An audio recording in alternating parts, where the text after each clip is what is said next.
Olá, seja bem-vindo a esta videoaula. Quero me apresentar, meu nome é Michele e eu sou artesã do canal Dona Tricô. Quero agradecer você que entrou aqui para assistir essa videoaula, se você está aqui porque você gostou do vestido e quer fazer. Então, muito obrigado por estar aqui e vamos nos interagir. Deixe nos comentários, se você não entendeu algo, coloca lá nos comentários que eu irei responder. Se você está gostando, deixa lá nos comentários. Se você está fazendo, coloca fotos, vá no meu Instagram, fale comigo que eu irei postar também o que você está fazendo ali. Se você fez o vestido todo, coloca para mim ver como que ficou. Vamos interagir, dar o feedback desse vestido, tá bom? Vamos lá.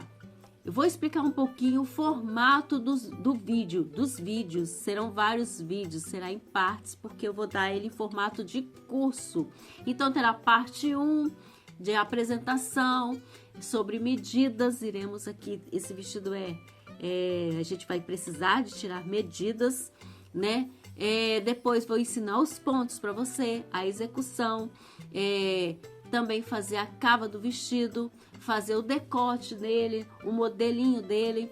Então, terá várias partes aí do vestido. Então, se você terminar uma parte, você segue na outra parte lá na playlist do YouTube, tá bom?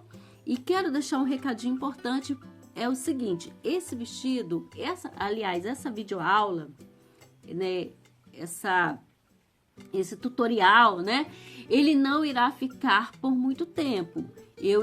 Vou deixar um tempo para vocês fazerem o vestido, mas depois eu vou colocar somente para membros, tá? Então aproveite agora, vá comprar os seus materiais, tá? Com menos de R$100 você consegue comprar os seus materiais. Compra e vem fazer o vestido comigo.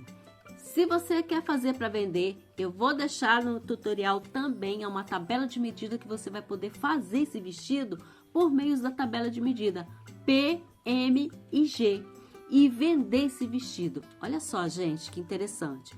Você vai comprar os materiais por menos de R$100.